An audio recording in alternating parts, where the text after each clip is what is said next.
From Hollywood, California, the Lux Radio Theater presents Edward G. Robinson in Bullets or Ballots with Mary Astor, Humphrey Bogart, and Otto Kruger.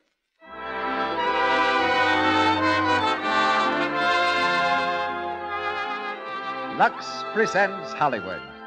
Bullets or Ballots? This is the question answered in tonight's play, the vivid drama of a battle against racketeers. Screened by Warner Brothers, you'll hear it starring Edward G. Robinson, Mary Astor, Humphrey Bogart, and Otto Kruger, while our special guest is Frank B. Gumpert, nationally known criminologist. Louis Silvers conducts our music. Now, just a word before hearing from our producer.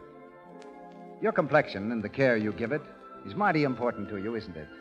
Then, of course, you don't want to take chances with inferior soaps. You want to be sure the soap you use is non-irritating, really mild. It's nice to know that every ingredient that goes into Gentle Lux toilet soap is tested for extra fine quality, for purity.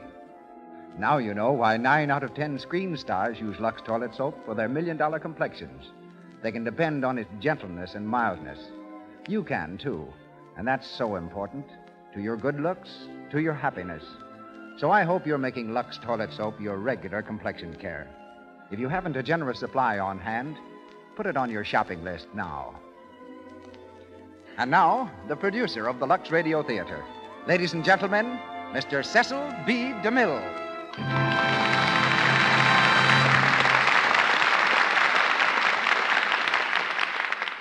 Greetings from Hollywood, ladies and gentlemen.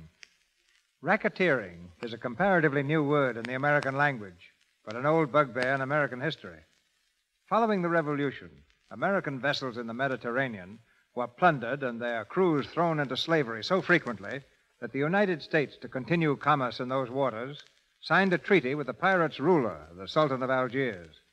Uncle Sam paid $800,000 for the ransom of imprisoned sailors, and for years paid an additional $23,000 annually as a guarantee for future safety, until our Navy, under Stephen Decatur, forever ended this racket of the Barbary pirates. Today's racketeers, dealing in millions of dollars, would scorn the modest sums involved in historical racketeering, and only by militant public resistance, such as that shown in tonight's play, Bullets or Ballots, can America purge herself of these internal parasites. In his screen characterizations, Edward G. Robinson has often lived outside the law, but tonight he walks a straight and narrow path as he pins a badge inside his coat and becomes, as he did in the picture, Detective Johnny Blake.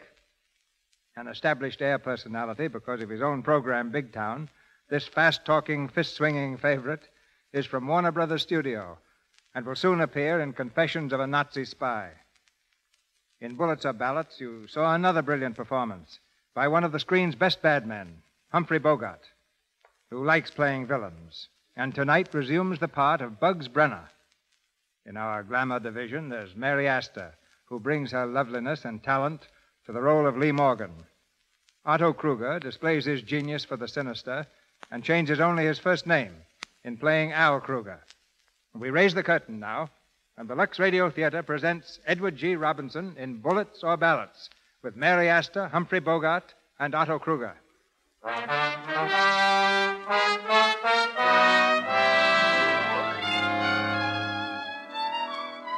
A radio station in a large eastern city.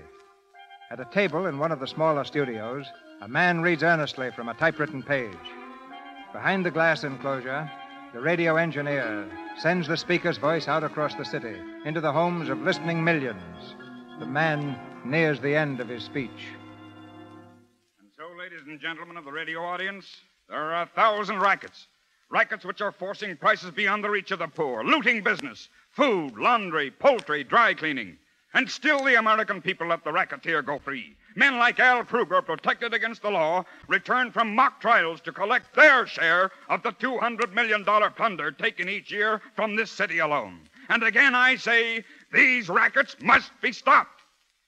Ladies and gentlemen, I've been ordered by the Crime Combine to discontinue these broadcasts. The gentleman who phoned added, or else.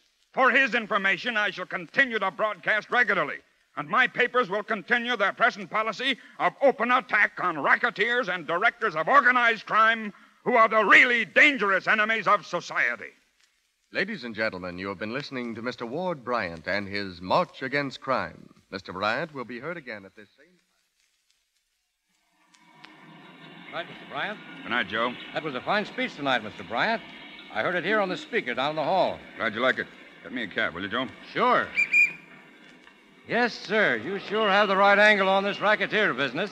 Hey, look out! Look out, Mr. Bryant! Look out! Bryant! Mr. Bryant! Help! Paper, Ward Bryant killed. Editor shot down. Crusading editor murdered. Gang bullets got Bryant. Ward Bryant killed. Gangster car escaped.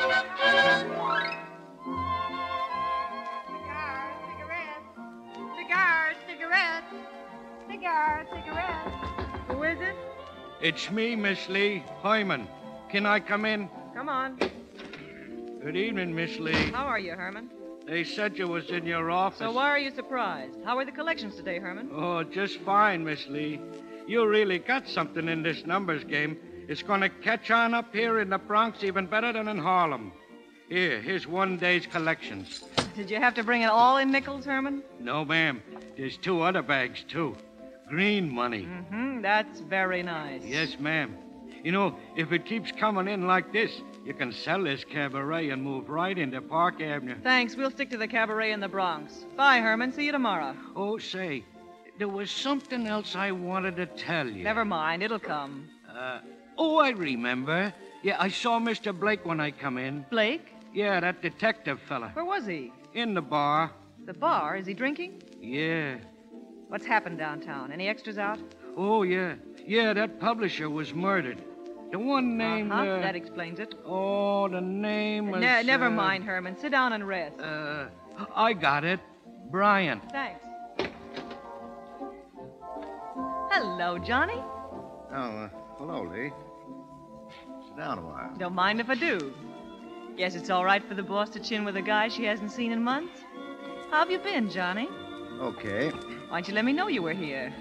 Well, I was busy reading this about Bryant. Yeah, that was real brave killing, wasn't it? Did you know him? Yeah, a little. Swell fellow. He had a swell wife and kid. Gonna be plenty tough on them. Wife and kid, huh? Yeah. You're a funny person, Johnny. When you come out of your shell, you're really human. Well, I don't like to see decent people pushed around. When something big breaks down there in your old stamping ground, it gets under your skin, doesn't it? What makes you think so? It's the only time I ever see you take a drink. Oh, no, this is just a celebration. I found out who stole Mrs. Blausmeyer's laundry. That must have been something. It was. You weren't on the level. Oh, sure. I've been transferred up here now regular. Well, That's a fine finish for a great police career, isn't it? Trying to find stolen laundry in the Bronx. Oh, well, it's better than being pensioned off at the fire horses.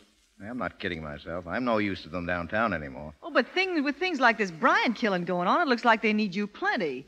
They ought to have your whole flying squad back in action. No, they don't believe in kicking the rats in line anymore. Nowadays, you're supposed to kiss them and tuck them in. Your friend McLaren doesn't think so. Oh, McLaren's only a captain. He takes orders, too. So you just go on staying loyal to McLaren and the police department, huh?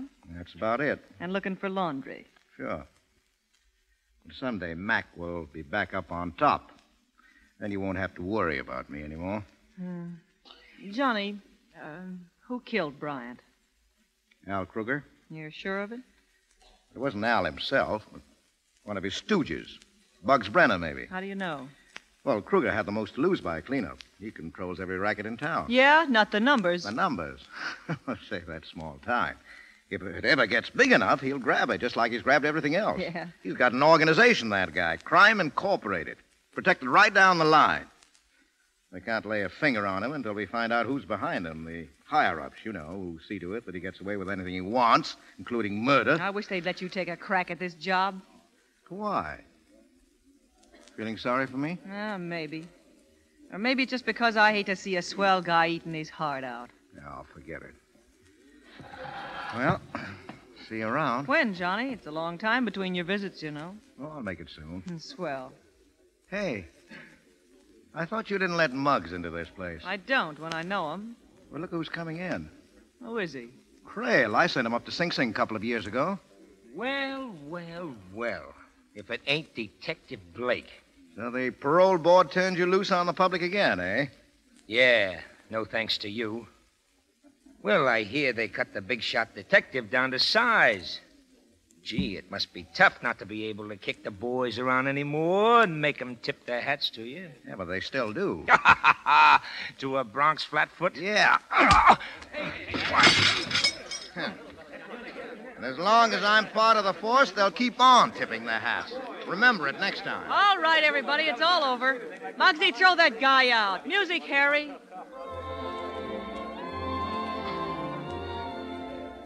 Well, I guess I'll go downtown, see what's going on. You haven't lost your gentle touch, have you, Johnny? I'll see you soon. Don't hurt your knuckles.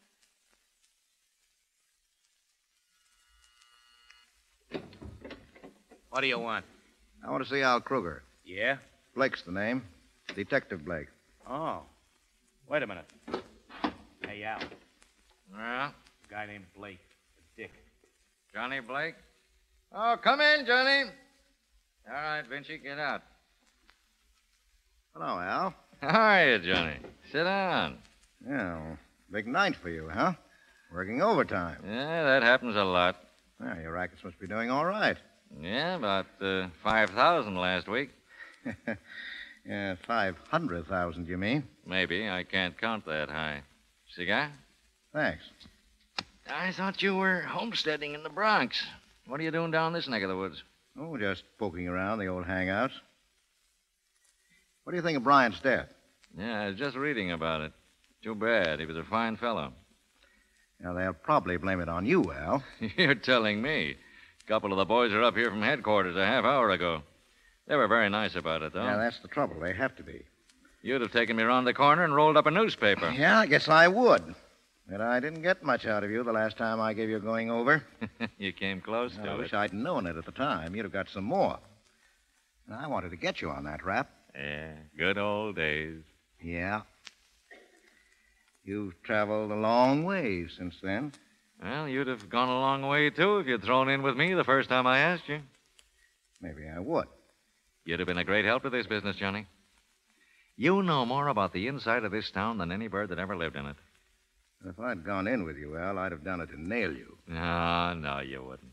You never double-crossed anyone in your life, even a crook if he told you something in confidence. You rode the pants off of all of us, but you always let us know where you stood. Yes, you've always known what I thought of you. Yeah, you're the only fellow that I'd take it from. Well, I still want you to throw in with me, Johnny. Well, I'll stick with the department. After all the kicking around they've given you? Mm-hmm. You're a chump. All you'll get out of it is a petty larceny pension. I could do more for you in a year than you learn in a lifetime on the force. Well, maybe I'd like to make my money the hard way. Yeah, no. I'll probably still be asking you 10 years from now. If you live that long. Hey, Al, you see the papers about... Hey, what's he doing here? Well, if it isn't Bugs Brenner. How's for getting out of here, Blake? Hold your horses, Bugs. I asked Johnny. Oh, never mind, Al. Bugs hasn't been able to forget the week he spent in the hospital after he took that swing at me. I don't think much of him either. See you around. Oh, I forgot to compliment you, Bugs. Nice, clean job you did on Bryant. What are you talking about? Nothing yet. Good night, Al. Hey, what's he talking about? As if you didn't know, you 10-cent thug. I told you to leave Bryant alone. I didn't know nothing about him. What's the matter with him? Is he dead? Yes, he's dead, and you did it. I pull you off a truck, and you pay me back by taking a chance on ruining $1 million gold mine. Someday you'll get wise to the fact that the strong-arm stuff went out with Prohibition. You're not running liquor anymore. You're in big business. Sit down. Hello? Plaza 95472. That's right. We've just seen the extra, Mr. Kruger. Please come to see us at once. Tonight. Yes, sir. Right away. That ought to satisfy you. Who was it? The big fellas? The first time they've called in 6 months. When they call at this time of night, it means they're going to rake me over plenty. They're liable to pull the props out from under me for this Bryant mess. And if they do, it'll be the last thing that'll happen to me. Hey, Al. Who are these fellas? Who are they, Al? If you knew, you wouldn't sleep much tonight. Now, beat it.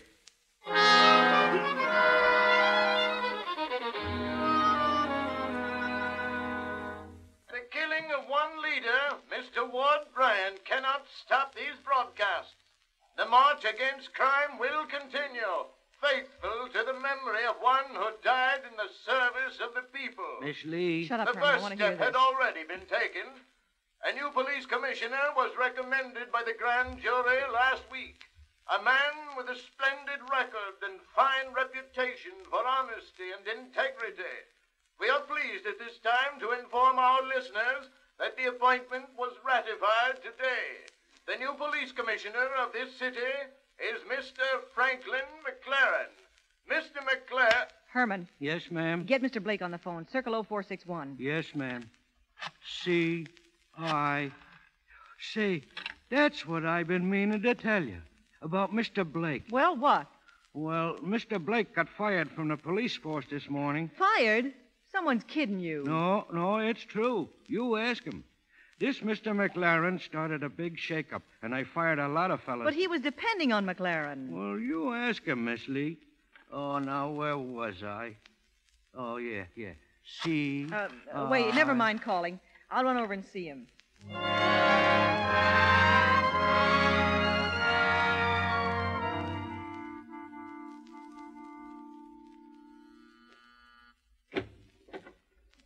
Oh, Hello, Johnny. well. How are you, Lee?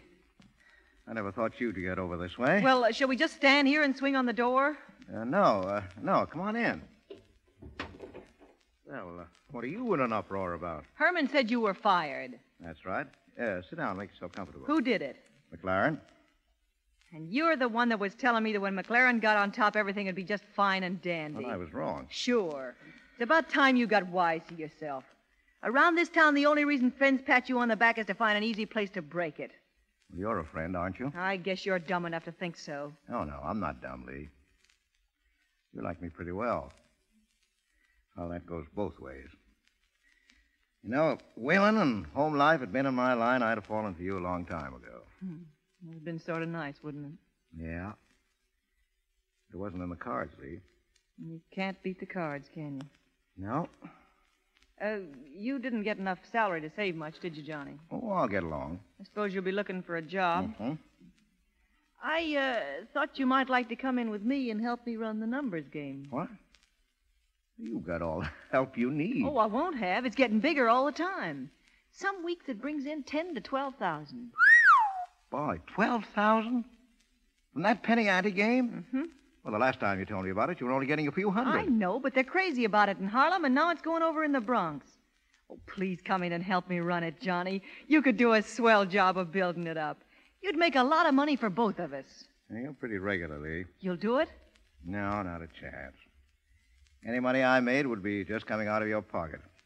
I don't take money away from women. Well, I thought I'd tell you about it. Well, thanks just the same. I'm sorry you got kicked out. It's going to be tough for you to break into something new after all these years. Yeah, I guess so. What do you think you'll do? Well, I was just leaving to take in the fights. I've got a good card on tonight. Don't hurt your knuckles. So long,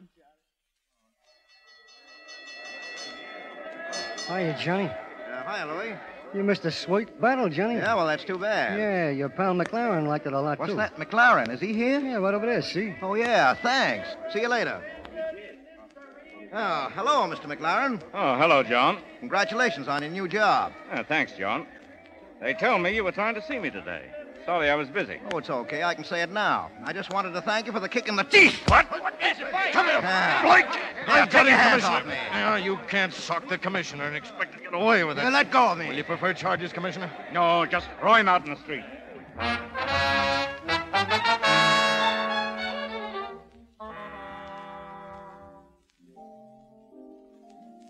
You want another drink, Johnny? Mr. Blake, to you. Sure. Sorry. I'll freshen this one up. Hello, Johnny. Oh, hello, Al.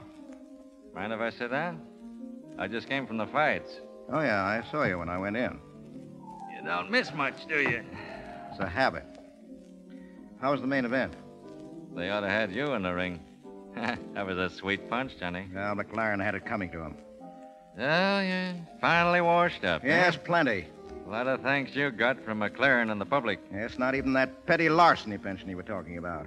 But from now on, I'm going to see what it's like looking out for number one. That offer is still open, Johnny. And I'd like to have you in with me. Doing what? Well, I got a hunch we're in for some trouble. With McLaren and that grand jury on a tear, if there's any weak spots in the organization, I've got to find them now. And you'll be the first one to spot them. Now, I want you to look over the whole setup. And the only one you answer to is me. You've got a lot of confidence in me. Yeah? Well, I've heard fellas you've sent to prison say that if you ever made a deal, you'd see yourself dead before you'd back on it. Well, how about it? Okay, Al. It's a deal. Good.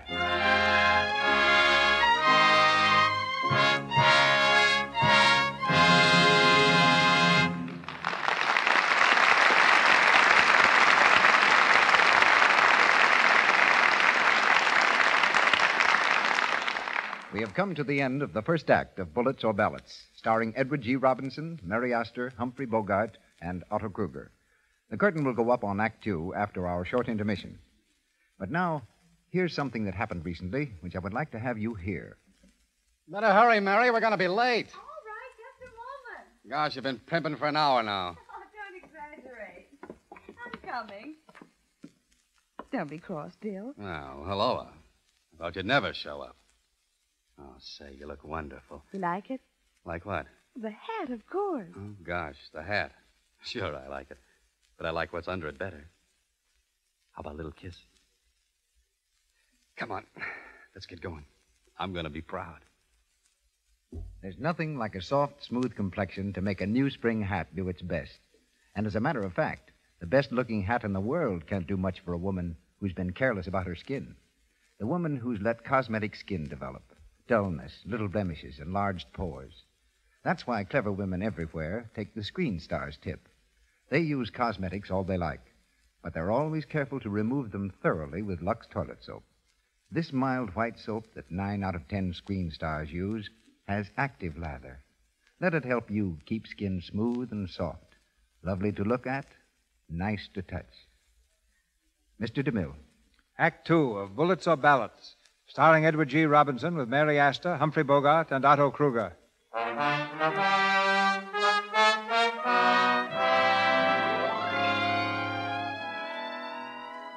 Fired from the police force, Johnny Blake has gone over to the racketeers as a working part of Al Kruger's crime combine. But now an outraged citizenry demands action. Swiftly and without warning, the new police commissioner cracks down. McLaren dynamite racketeers. Police start cleanup. Loan sharks running. Laundry racket smash. McLaren raids jewelry fence. One by one, the rackets fold, and thousands of dollars are turned back to the taxpayers. In a hotel room, Joe Vinci, the latest racketeer to feel the lash, savagely reads the headlines. Police raid jewelry fences. 200,000 in diamonds recovered. 200 grand. Well, that fixes my business plenty. You ain't getting it any harder than the others. It's phony to me. The cops couldn't have found out hideout without somebody tipping them off, and I'm going to find out who's doing it. You don't have to look far. All this has happened since Blake got in. What are you talking about, Bugs? I'm talking about Blake. I'm going to ask him a few questions. Hello, Louie. This is Bugs. Let me speak to Blake. Well, he ain't here, Bugs. He just drove over to the bank with Al. Oh, yeah? Yeah, when he gets back, I want to see him right away. Sorry. You'll have to move that car. This is a no parking zone. Forget it, copper. This car belongs to Al Kruger. Thanks. Want me to put your name or his on the ticket? You write a ticket for Al Kruger, and he'll tie you that nag of yours upside down. Yeah, what goes on? What's the idea of the ticket, Donlin? What's it to you, Mr. Blake? What's the matter? Afraid McLaren will fire you if you don't get rid of all those parking tags? No, he's already weeded the rats out of the department. You wouldn't like to climb down off that horse of yours for a minute, would you, Donlin? I'll be glad to. Hey, now, wait a minute. Take it easy, Johnny. I'm off. What do you want to make of it? This, boy, you Hey, do now, wait a minute. Johnny, cut it, the cop. Try to do it. How's that, Donlin? Slotman wants slivvies, huh? Need a horse to be a cop, do you? You're two-faced rat. This is for the whole force. Rats, huh? Give it to him. Well, if it ain't Johnny Blake. Come on, Johnny. You've had enough work for your fist today. Yeah, it took two of you to do it, as usual. Shut up. You all right, Donlin? Yeah. Call the wagon. Yeah, call the wagon. Get a whole squad to take me in. Joe, tell Al if he wants me at that meeting on time, better rush a lawyer down for me.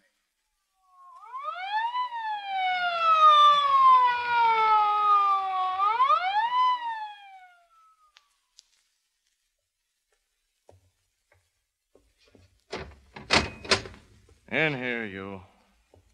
Thanks. Now, someday, McCoy, I'll run into one of you boys when you're alone. I'll mark off the days on my calendar. How are you, Johnny? Well, hello, Mr. McLaren. How'd you get in here ahead of me? Well, they sent me word that you were on the way. And that I socked Donlin too hard? Well, you didn't do him any good. Or me either, that night at the fights. You know, Johnny, you ought to learn to pull those punches. Well, if I pulled them, they'd look phony. How's your jaw? Still in a sling. Well, what do you start the fuss for this time? I had to see a loan. This was the only way I could manage it. Well, what happens next? I wish I knew. Here's another report. The whole poultry racket, down through names and addresses. Here, this is the plaintiff garage, their business headquarters, so forth. Yeah, I'm afraid it won't do much good, though, except for raids. Well, that's good enough for the time being. We've been doing pretty well on your information, Johnny. So I've been reading in the papers. Did you find out who bosses Kruger? Well, all I know is that there is somebody higher up, and he controls everything. Now, if we can nail that bird, the whole works will fold up from the inside. Does Brenner know who it is? No, nobody except Kruger. Do you think you'll ever get it out of him? No, not a chance. Well, how are you working it? We've got to know. Now, look, Brenner is Kruger's number one man. If anything happens to Kruger, and I'm going to see that it does, Brenner steps up. But I'm not going to let him, because I'm going to step into Mr. Brenner's spot. How? Well, I don't know yet. Is that all you got to tell me? Well, that's all for now, except keep on smashing him as fast as you get my instructions. When the break comes, I'll know what to do. Until then, you've got to play the cards the way I deal them. There's only one thing tough about it, though. What's that? Al Kruger. Now, he's just as much of a rat as the rest of them. He'd knock me off in a minute if he found out, but... And I'll hate to cross him. Because you haven't given him an even break? Yeah. Well, I haven't given you one either. We had another man on the force who tried to smash that mob. They threw acid in his face. His headlights don't burn anymore. I handed you a rotten job, Johnny. Oh, I asked for it. Hey, all I know is handling mugs. I'd have come back to work for you if I had to ride a horse or hand out traffic tickets. Blakes. Yeah? Kruger's lawyer's in the office. The rich for you. All right. Come on. Oh, so long, Mac. Well, take care of yourself, Johnny. Sure, and as soon as I'm set, you'll hear from me. In the meantime, make them tip their hats.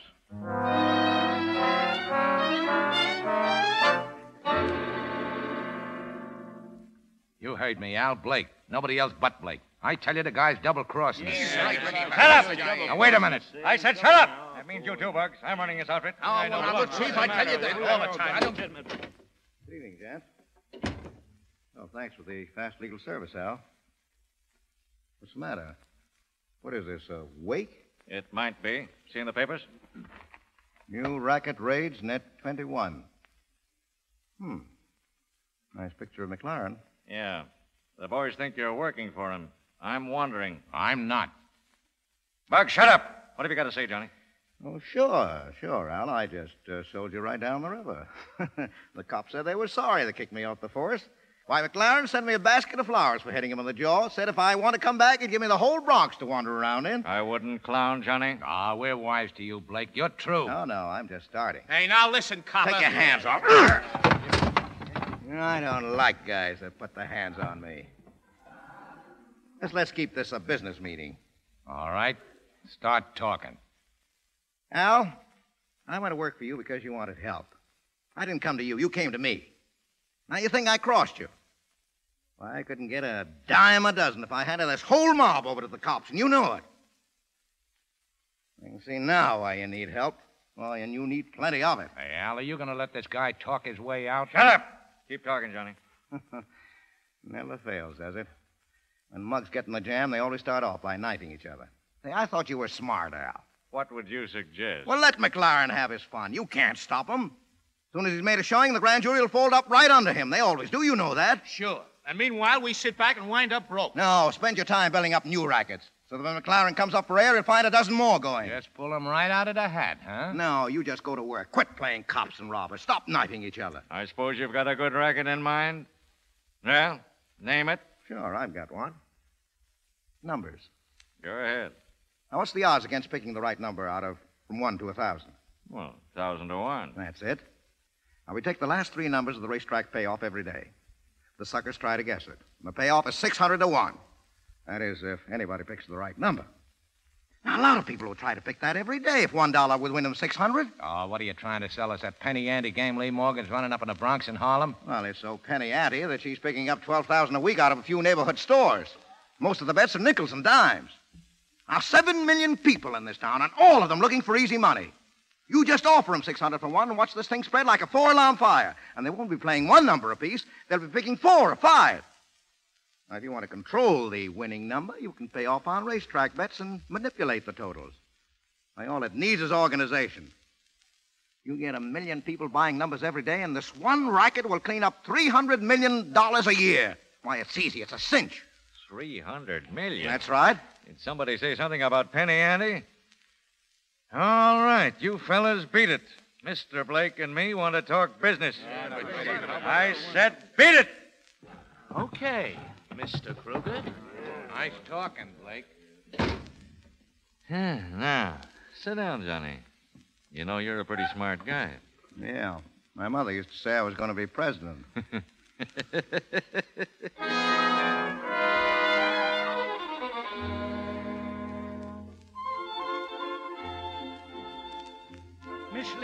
Miss Lee, I gotta see you right away. What's the matter, Herman? Where'd you get that shiner? Miss Lee, it's important. Come inside. Well, Herman, spill it. They took the money away from me. The numbers money, the bag and everything. Who did? I don't know. Some men. They stopped me on the street. They told me to keep my face out of there. They said I couldn't even make collections no more. Oh, they did they? All right. Sit tight, Herman. What are you going to do? They're mugs, Miss Lee. I'm going to tell Johnny Blake about it. He'll run those chiselers right off the end of the 93rd Street dock. Wait here. I'll be right back.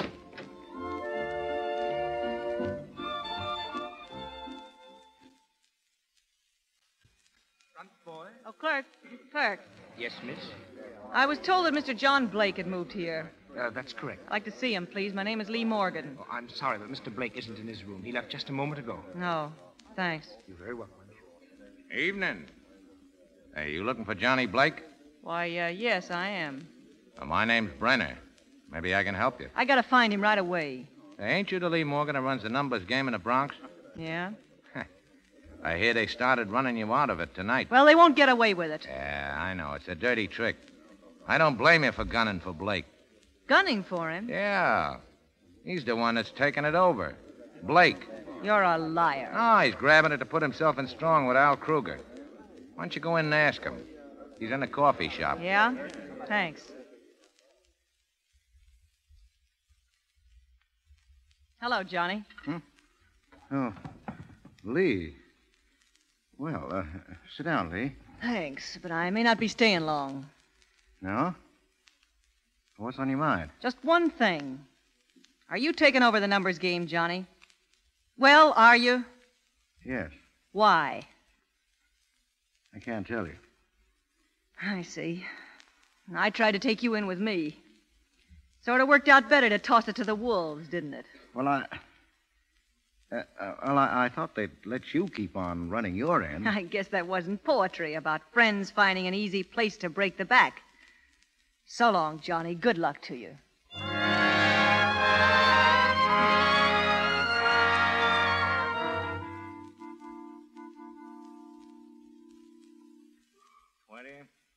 $30,000, $40,000, and one makes $41,000. That's your cut, Johnny. Oh, thanks. Hey, that's not so bad. Yeah, you earned it.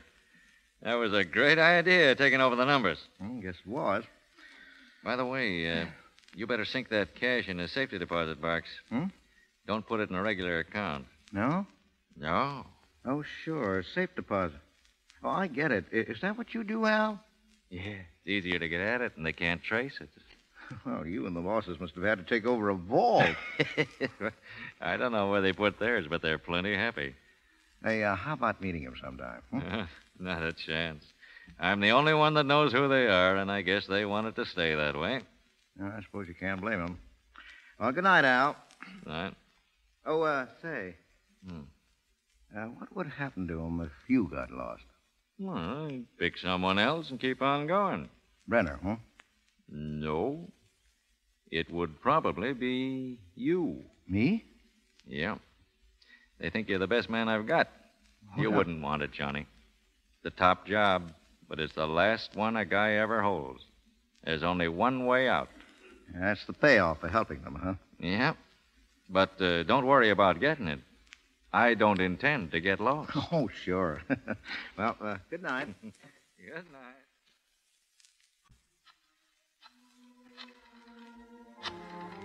Hello?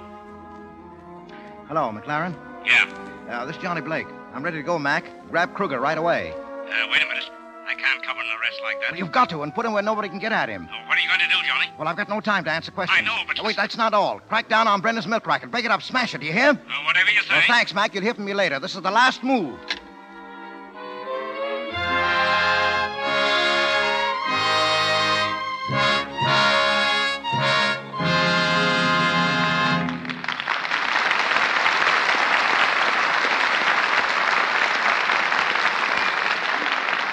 Pause for station identification. This is the Columbia Broadcasting System.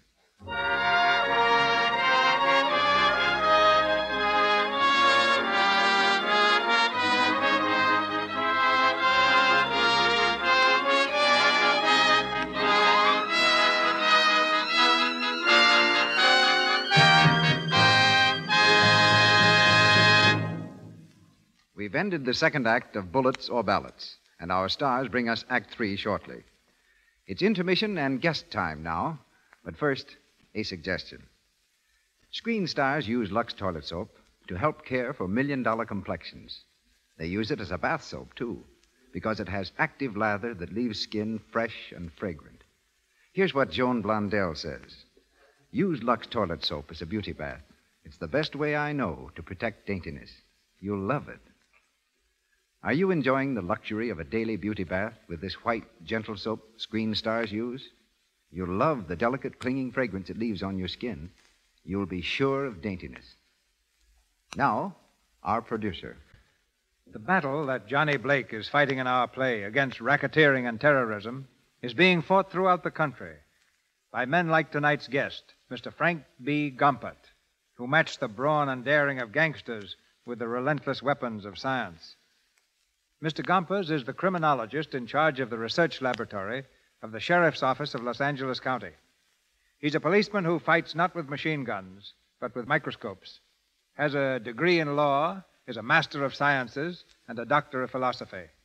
He's been technical director of several movies dealing with crime and has worked on some 8,000 cases, hundreds of them murders. As a 20th century Sherlock Holmes, Mr. Gompert, tell us just how do you do it? Well, we have to deal in chemistry, ballistics, physics, toxicology, and handwriting, Mr. DeMille. No one man can be outstanding in all fields. But a laboratory, combining experts in each field, can come pretty close to solving any crime. To me, one of the outstanding values of our laboratory is not its power to convict the guilty, but to free the innocent. Hundreds of times, evidence that might have otherwise convicted a perfectly innocent man, when examined in our laboratory, has freed him of every suspicion. I know that you're perhaps the nation's greatest expert in solving crime with the evidence of human hair. And while you might have some difficulties with me, what can you learn from those whose tresses are a bit more abundant? You'll do fine, Mr. DeMille, as long as you have a single hair left on your head. From that single hair, we can usually learn a man's approximate age, his environment, the places he visited recently, his type of employment, his personal habits, and frequently, his race. We can also learn a dozen things from a cigarette. A cigarette? Yes. Anybody who smokes a cigarette reveals secrets through the saliva that remain on the end, even though many months have elapsed since it was smoked. Saliva tells us to what blood group the man who smoked the cigarette belongs. There are 20 blood groups with which we deal, and often we can eliminate 19 out of 20 suspects by a blood grouping test. I can see it's getting harder and harder to commit murder. Not to commit it, but to get away with it. But while we solve crimes, the public can do far more than we can do in preventing them. Don't be intimidated by the threats and boasts of racketeers. Every time you surrender, you betray not only yourself, but your neighbors and your community. At the first sign of a threat, get in touch with your local authorities. And now, ladies and gentlemen, just to prove what an ordinary piece of evidence may reveal, I gave Mr. Gompert a coat which I wore sometime yesterday. He examined it and is now going to tell exactly what he found out about me from that coat. You're sure you want me to go through with it? Yes, of course I do. We really don't have to, Mr. DeMille. Backing out, are you? Okay, Mr. DeMille, you asked for it. I took your coat and last night beat out all the dust. Here's what it told me. Yesterday morning, you took a walk with a brunette between the ages of 20 and 25. An actress, probably a star. You stopped at Hal Chester's flower shop, bought an orchid, had lunch at the Brown Derby, and ate, among other things, a shrimp cocktail. Later, you went from there... No, thank you. That's plenty. But don't try to tell me you learned that from my coat. You probably followed me. Sorry, you're wrong. Here's how it was done. A few black hairs on the coat told me the lady's age, and a preparation on the hair revealed she had something to do with acting under powerful lights. I guessed she was a star instead of an extra because the face powder also found on the coat was very expensive. You were walking. Because if you had been riding, the powder would have been differently placed. It was in the morning because that particular powder will not look well on a brunette at night. You went to Hal Chester's because I found pollen from a cymbidium. That's a terrestrial orchid. And Hal Chester's is one of the few shops carrying it. You went to the Derby because I found a tiny spot of sauce used for a seafood cocktail. And it contained a trace of herb, which I won't name, because the chef at the Derby claims that it's part of his secret shrimp recipe. You win, Mr. Gompert. But who was the girl? Well, that's for you to reveal. Well, it happened to be my daughter, Catherine. I have only one suggestion to make. The next time you go to the Derby for lunch, how about asking me along? And thanks for the invitation here tonight. Great detective. Great detective, Mr. Gompert. Not to date.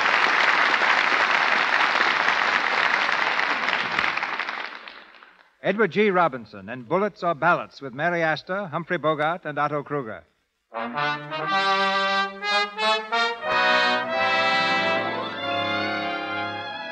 Confident that the higher-ups will choose him to replace Al Kruger, Johnny Blake has ordered the gangster's arrest. The trap is ready to spring. But Bugs Brenner arrives at Kruger's apartment first. He faces the leader, a revolver in his hand.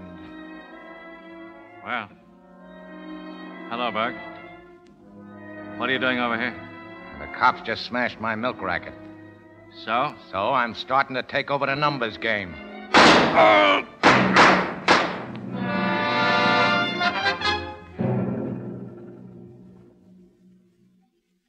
Al Kruger slain. Racketeer found dead in hotel room. Who is it? Good morning, Miss Morgan. Oh, come in. Mr. Brenner, wasn't it? Yeah, that's right. A lot of news in that paper. Yeah, who did it? I don't know. We're trying to find out. Thought he was your friend. Yeah, he was. You don't seem very upset about it. Well, there ain't no use crying if the dice fall that way. Well, what do you want? And do you want to go back in the numbers game? What are you trying to do? Kid me? Ah, you started a game. You ought to have a share in it. And I suppose Mr. Blake will let me have it. He'll have nothing to say about it. I'm running things from now on. If you want the Bronx and Harlem districts, they're yours. If you need protection, you'll get it. Yeah, that sounds good. Too good. You don't trust me, huh? I don't trust anybody. Yeah, well, neither do I. Now, we ought to work fine together. How about it? You're going to take it away from Blake? Yeah. All right. Go ahead and take it. Ah, that's the girl. Hey, come over here. Now, we'll get along swell, you and me, huh? Yeah. In the numbers game. Okay. I called the boys for a meeting tonight. They don't know it yet, but they got a new boss.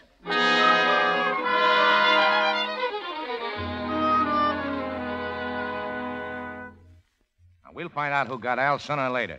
But we ain't got any time to waste worrying about it now. The question is, do I run this business from now on, or don't I? It's all right with us. But the bosses may have something to say about it if we ever hear from them. I'll take care of that. Why didn't you ask Blake in on this here meeting? Because he ain't going to be so important from now on. He's the one that sold Al on sitting back waiting for McLaren to run down. Well, it ain't worked out that way. I'm going to put the rackets back in full swing, whether there's trouble with McLaren or not. Oh, sorry I'm late. Are you holding an election, boys? It's already been held. Oh, and you're it, I suppose. Yeah. You got any objections? Oh, a few. Now, what's the first one? Well, the job was given to me. What? When? You. The bosses called me in 2 hours after the news broke. You expect us to believe that? Well, I told them you might have a few doubts, but I couldn't persuade them to come down here and prove it. Hey, who are they? Did Kruger tell you? No. But I think I'll keep sitting in this seat till I hear from them, personally. Sit anywhere you want to, but don't try and stop me from carrying out orders. I have to take charge of the week's collection and have it to them by 10 o'clock tomorrow night. I'll meet you boys at the garage at 6. Oh, no, you won't. How do we know they called you? Yeah, how do we know? Because I'm telling you. Is that enough? No. I'll answer Here, that. Get away from that, Blake. Hello? Who? Yeah, he's here. Who's this? Okay. It's for you, Blake. Who is it? They wouldn't say. Now, excuse me, gentlemen. Hello? Hello. Is this John Blake? That's right. We'd like to see you, Mr. Blake. Al Kruger told us you could be trusted. When would it be convenient for you to come? Well, name your time. Shall we say 7 this evening? Sure, where? At the Oceanic Bank and Trust Company. I see.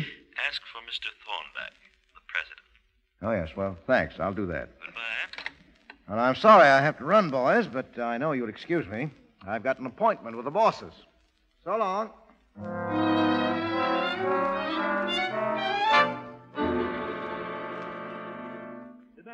Sit down, Mr. Blake. My name is Thornback. Oh, yes, the president, huh? Hmm? That's right. This is Mr. Hollister. How are you, Mr. Hollister? How do you do? And Mr. Caldwell. Mr. Caldwell of the Caldwells? Well, so you're the heads. Yes. No wonder the organization has been so well protected. Why did you try to take Kruger's job over? Oh, I didn't try to take it over. I took it over. Well, didn't you think we might object? Well, why should you? I've proved that I can run it better than anyone else. Renter isn't any good. Yes. You have given us quite a bit of revenue. I've given you more than any 4 of them put together, and I'll keep on doing it, provided you give me a few breaks. You know, I'm not in this for fun. You satisfied, gentlemen? The job's yours, Blake. Thanks. You're not making any mistake. Oh, incidentally, Mr. Blake, you're the only one who'll know who we are. I understand that. Now, the first thing we want you to do is collect our receipts from the garage tonight and bring them here. Yeah? Well, I already arranged to collect them. Oh? Will it be all right if I get here at 10? Quite all right. Now, before we get into the detailed instructions, I suggest we have a drink to Mr. Blake's success. How about it, Mr. Blake? Thanks. It'll taste pretty good. Hello? Hello, McLaren? Yeah, Johnny? We're all set, Mac. I'm in with the big shots. Who are they? Well, what's the difference? You can't pick them up yet. You'll have to catch them with the dough to make it stick. Well, go on. Now, look, I'm meeting the boys at 6 tomorrow night at that garage I told you about. When you see me leave there with the dough, pull up fast and raid the joint. Go on. Then send your men to 24 and Wall. I'll pass there at 10 o'clock sharp to meet the big shots in their office. When I give the word, you can make the pinch. Nice work, Johnny. Now, remember, a few minutes after 6 at the garage, and come in shooting. That's all, Mac. All right, then, in the garage. Okay.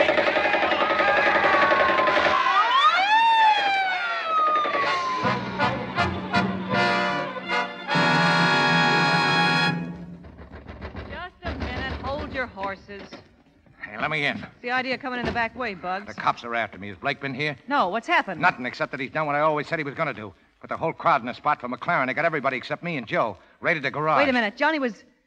He worked with the police? Oh, he's been working for them the whole way, and now I'm going to pay him off. I'll get him if it's the last thing I do. Hello? Lee Morgan. Is Bugs better there? Who's calling? Tell him it's Joe. Oh, I'm sorry. I haven't seen him. He said I could reach him there. I'm sorry, but he's not... Wait a minute. Give me that phone. What's the matter Give with it to you? me. Hello? Hello, Bugs. This is Joe. Yeah?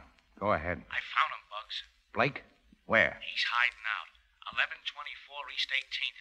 1124 East 18th. Yeah. It's an old private house. There's a back stairs leads right to the door of his room. Okay. Thanks, Joe. Bugs, what are you going to do? I'm going to pay Mr. Blake a visit. Wait, now listen, Bugs. Get away from that door. Bugs, please, Get wait away a minute, from there, Bugs. I say. Oh, Johnny. Oh. Hello, information. Listen, I want the number of a house at 1124 East 18th Street. Yes, hurry, please.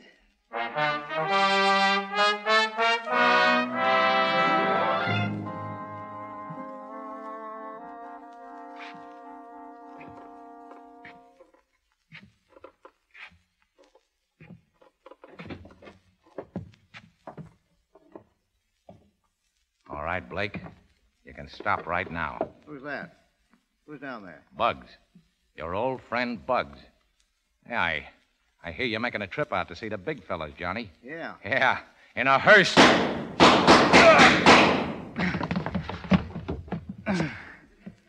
Well, too bad, Bugs. You only hit me once out of 4 shots. I guess I did better with only 2.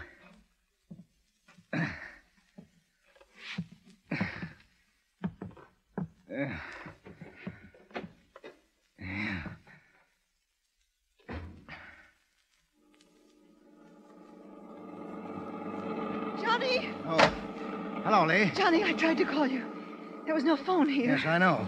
Has Brenner been here? Yes, he's in there on the floor. Oh. Are you all right? Oh, sure. Drive me over to Wall and 24th, will you, Lee? All right. I've got some business. Sure, Johnny. I was afraid he'd kill you. He told me you were working for the police. Yeah, on and off. I've been a heel, Johnny. The things I said that night at the hotel. Well, you didn't know. Forget it. I tried to stay sore, but it seemed sort of funny not seeing you around. You're all through with it now, aren't you? Yeah. I'm glad. You can go back on the force. Maybe the Broadway district. Yeah, maybe.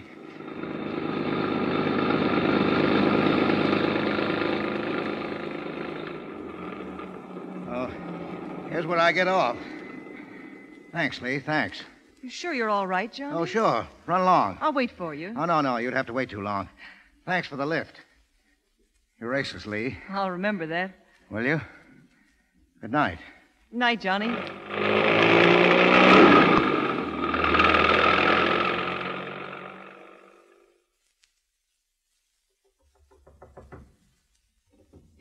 Oh, hello, Blake. How are you, gentlemen? Well, 10 o'clock on the dot. You'll keep your appointment. Yeah, I wanted to make the first job perfect. Here's the money. All right, open it up. You have any difficulty with Brenner? Oh, no. We got along fine. Well, how does it feel to be head of the organization? And I've been waiting for a night like this for 15 years. You deserve it. Thanks. Will you gentlemen need me any more tonight? No, we'll contact you next week. Well, that's fine. Wait a moment. Huh? What's the matter with you? With me? Oh, nothing. Why? You're hurt. Oh, no.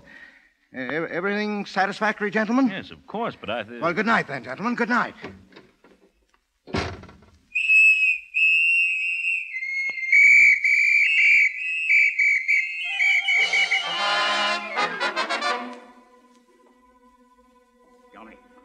Johnny, are you all right?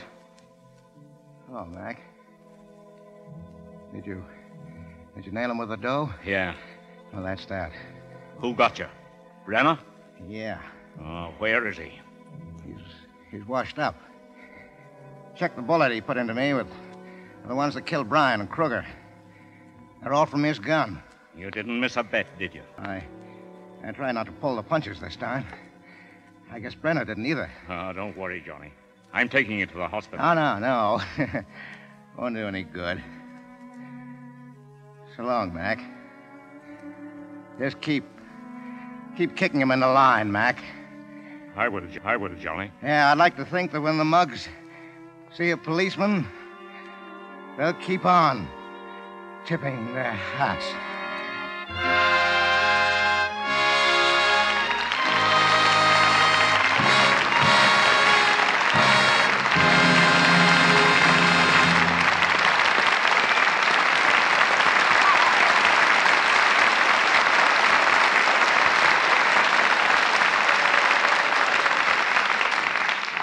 A life and a play end together. And now the late Johnny Blake becomes Edward G. Robinson. And Lee Morgan is once again Mary Astor. And here's a question, Mr. DeMille, that I've been waiting for a long time to toss at Mr. Robinson. Yeah? Don't you ever get tired of dying, Eddie? Of being Hollywood's favorite bullseye? Well, I don't mind being bored by a bullet, Mary, if the results don't bore the audience. But I'll admit it's a distinct relief to be able to die occasionally on the side of the law and order, as I did tonight in Bullets and Ballots. But how did you like the story? Well, speaking as Lee Morgan, not so much. You just about ruined my life by dying. But speaking as Mary Astor, well, Eddie, I've learned that anything connected with the name Lux must be good.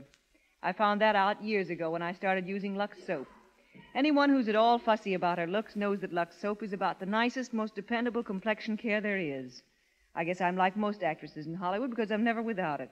Incidentally, Mr. DeMille, the last time Eddie was on this show, didn't I hear him promise you a job on his own program, Big Town? He certainly did. He even gave me a name. I was to play Benny the Bomber. That's the last I've heard about it. Well, the truth is, I haven't had a spot lately for a torpedo. Besides, I don't think you'd be much of a pineapple juggler, Mr. DeMille. Well, then, couldn't I play a detective sometime? No, sorry, no experience. Well, couldn't I take some lessons from Mr. Gompert? Say, I might have an opening on Big Town at that. Oh, thanks, Eddie. Thanks. Hey, do you mean it? Why, of course. You send that Mr. Gompert around sometime. He sounds like a great bet.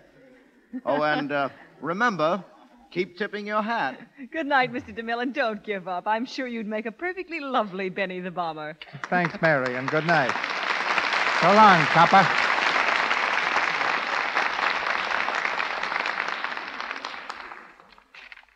You'll hear from Mr. DeMille again in just a moment when he brings you great news about next Monday's program. Our stars were assisted tonight by Edward Marr as Joe Vinci, Wallace Clark as Franklin McLaren, Chester Clute as Herman, Lou Merrill as Thorndyke, Ted Bliss as McCoy, Wally Mayer as Crail, Lindsay McHarry as Ward Bryant, Galen Galt as Doorman, Ross Forrester as Louis, Earl Ross as Donlin, and Frank Nelson as Hollister. Mary Astor's new film is Paramount's Midnight. Humphrey Bogart is from Warner Brothers Studio and is now appearing in Dark Victory, which stars Betty Davis and also features George Brent. Louis Silvers is from 20th Century Fox Studio. He directed music there for the story of Alexander Graham Bell. Here's news for our Canadian listeners. Beginning this week, 28 Canadian stations are joining our network for the broadcast of the life and love of Dr. Susan. The makers of Lux Toilet Soap bring you this enthralling story about the love and problems of a young, attractive woman doctor every afternoon, Monday through Friday. Look in your newspapers for the time and station. The life and love of Dr. Susan comes to you in addition to the Lux Radio Theater. Our producer, Mr. DeMille. An average young man marries into a wealthy family, only to find that neither big business nor a glittering social life can alter his affection and ambition for a racehorse named Broadway Bill. Bill's adventures on the racetrack and our hero's experiences with his wife's relatives provide the gay and romantic play you'll hear next Monday night. And leading Broadway Bill to our barrier will be 4 Hollywood stars who are favorites at heavy odds: Robert Taylor, Francis D., Gail Patrick, and Raymond Walburn.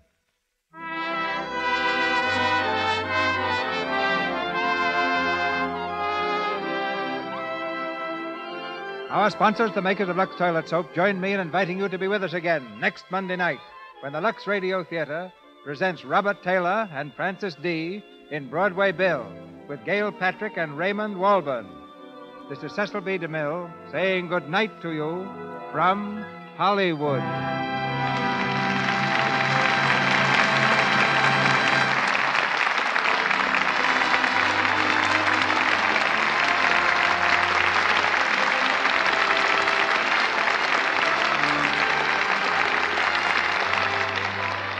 Your announcer has been Melville Ruick. This is the Columbia Broadcasting System.